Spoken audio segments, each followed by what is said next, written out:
Hey there. So I thought I'd run this for you guys as sort of a little add-on for the course.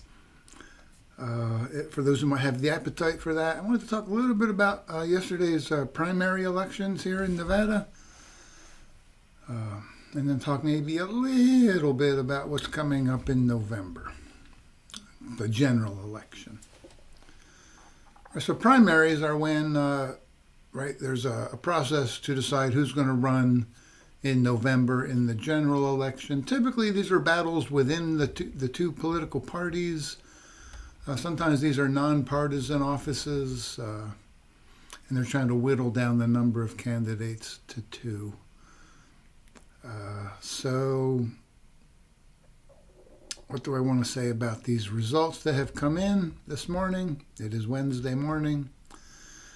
One, just sort of a funny thing, two of my former students were running against each other in the Democratic Party primary for an assembly seat.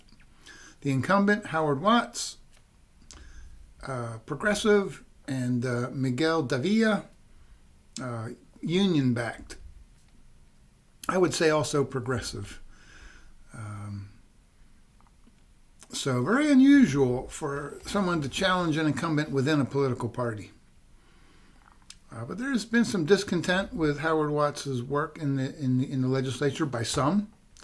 I would say broadly very admired in the assembly, but some rumblings of discontent in his district, which is an increasingly Latino and working class district. Was he adequately representing them? Many would say yes, others might say no. So right now they're locked in a sort of a 50-50 battle. Last I looked, Davila was up by 21 votes. 21 votes.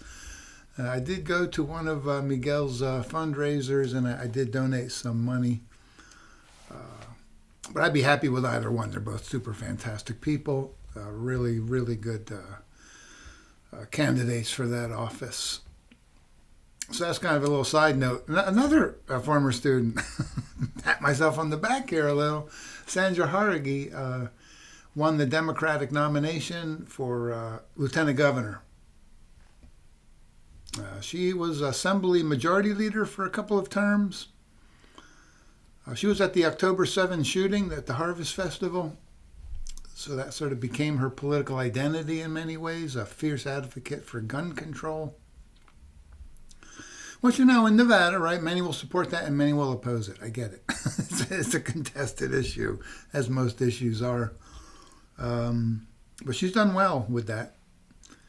And I think, honestly, I think she wants to be governor eventually, and I wouldn't bet against her. The normal stepping stone to the governor's mansion in states is to be attorney general first.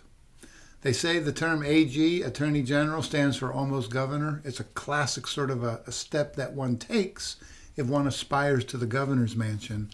So I think she aspires to the governor's mansion, but she doesn't have a law degree. She's not an attorney, so that's not an option for her. So I think this is her path. Because lieutenant governors, sort of in and of themselves, don't have a lot of power. They're kind of like vice presidents. They're there sort of a break glass in case of emergency, right? If something happens to the governor, tragically, the lieutenant governor can step in. So in and of itself, the office is not terribly significant, but I think for her it's a stepping stone, in that sense, very significant. I think she's running against Anthony Stavros, Republican, who's the incumbent lieutenant governor. That'll be one to watch. I would say this is looking to be a very good year for Democrats. A couple reasons for that. The obvious, right, Donald Trump is vastly unpopular right now. Most polls have him under 40%, which is a shockingly low number for a president, not even halfway through their second term.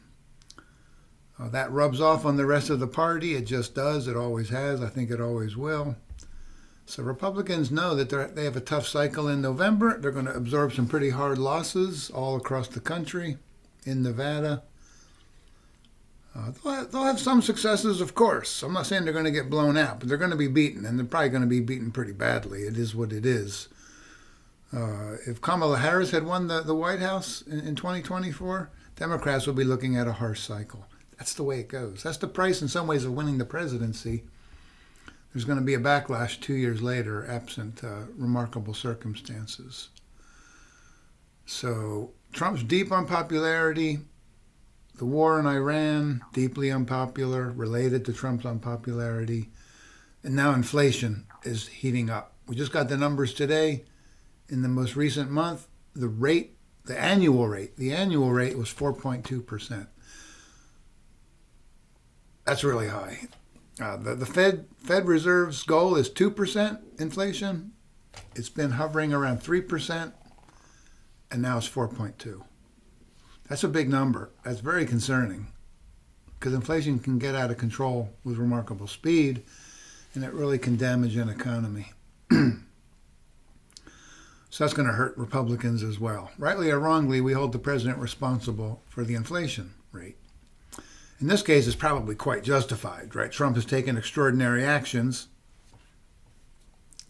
He's been very consequential, cool beans, but it means he's really done some things that have put us at substantial risk of inflation. That's just the way it is. The war in Iran, most obviously, the squeezing of the Strait of Hormuz, constrictions on the supply of oil, rising energy prices, which raise the price of everything, right? Because when you have rising oil prices, you have rising costs at the gas pumps, obviously.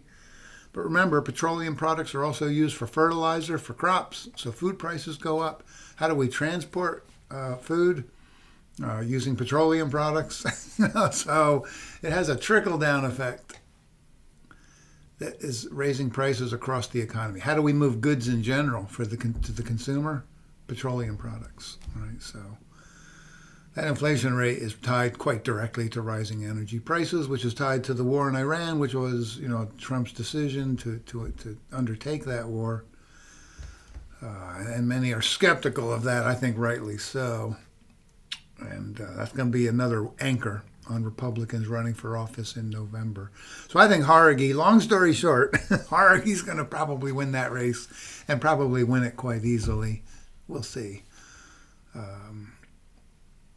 Democrats currently control the Nevada legislature, both houses. I fully anticipate they will control it probably by larger margins after November's elections. It is what it is.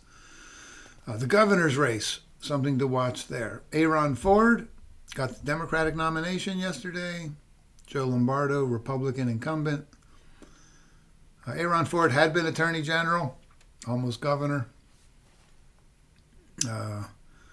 Joe Lombardo is a popular governor here in Nevada, but it will be a tough climate for Republicans.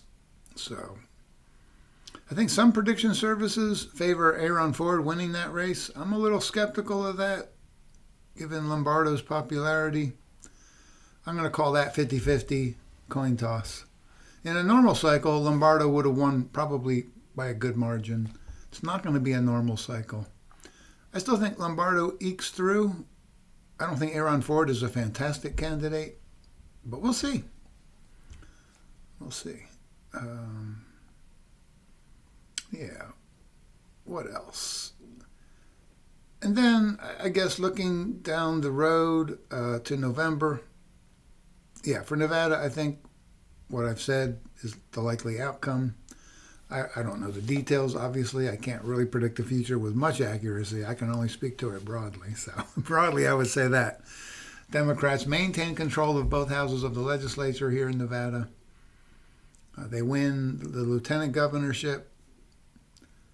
Probably they win the attorney general race. 50-50 pick'em coin flip for the governor. All right. The other thing I would mention is, harsh cycle for Republicans.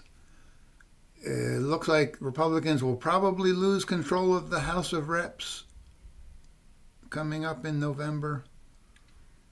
Right, that's going to be a problem for Donald Trump in his final 2 years as president. He'll face a lot more checks and balances. He's faced very few of them in the last year and a half. Very few indeed. The Republican Party on Capitol Hill has been extremely deferential to a president exerting extraordinary executive powers beyond what we've seen, at least in the modern era, maybe ever. Trump's been very consequential. I think he's looking at probably a hostile House of Reps. The hope that Republicans have to maintain control of the House, because right now it's practically 50-50, right? Republicans only have a few seats advantage in the House. They have done a good job at gerrymandering at the state level in key states to create more Republican-safe seats. And Democrats have tried to respond, but they've been limited in large part because in some states they had made it a requirement that gerrymandering be nonpartisan. And now they've come to regret that because Republican states didn't do that. They didn't set up those boundaries. And so it's been easier for them to revisit House district line drawing. So that's going to gain Republicans a number of seats that they otherwise wouldn't have won. But I doubt it's enough to overcome what's going to be a harsh cycle for Republicans. So I think Democrats probably win back the House. It'd be pretty surprising if they didn't, but you never know.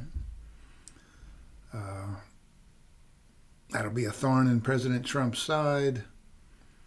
Yeah, it's said that a president in his or her final 2 years in office typically turn more and more to foreign policy. Well, Trump's already done that. So I don't know if he does that even more. Because typically a president, right, has a freer hand in foreign policy. Doesn't have to worry as much about Congress in foreign policy. I don't know if that's a good thing or a bad thing, but it's definitely a thing. And the Senate. You know, the map looks really hard for Democrats, but it's looking a lot better now because of the harsh cycle coming up. I think Democrats think they have a real shot at Texas, and I don't think they're wrong. They have a shot at Ohio, and I don't think they're wrong. They should hold all of the seats they currently hold in the Senate that are up for election, although Michigan looks a little tight. And they need to win a number of Republican-held seats. And, you go back a year and you would have said, no way. Democrats got no chance at that. It's a fantasy. And now you're like, dang, man, you know what? They have a real shot. They have a shot. I don't know. I mean, I'm just throwing numbers out here. I said they got about a 30 to 40% chance of winning back the Senate. It would be extraordinary. But you can't rule it out the way you could have a year ago. Politics is a tricky business. Yeah. And Trump doesn't seem inclined to do anything to change that. That's his prerogative as president. But I think, I think we'll still be in Iran in November. And that's not going to be helpful. And I think inflation will be worse than it is now. And right now, today's number is pretty bad. I think it could be worse. So I think Republicans are agonizing about that, but there's not much they can do. Not much they can do. The die has largely been cast. November is almost upon us. It is what it is. You would still bet that probably Republicans hold the Senate, but there's a non-trivial chance Democrats could actually flip both the Senate and the House. If they flip the Senate, they're definitely flipping the House. If they flip the House, the Senate's still questionable for the Democrats. All right. That's probably more than I should have said, but those are some of my thoughts on yesterday's elections and what that might portend for the ones coming up in November.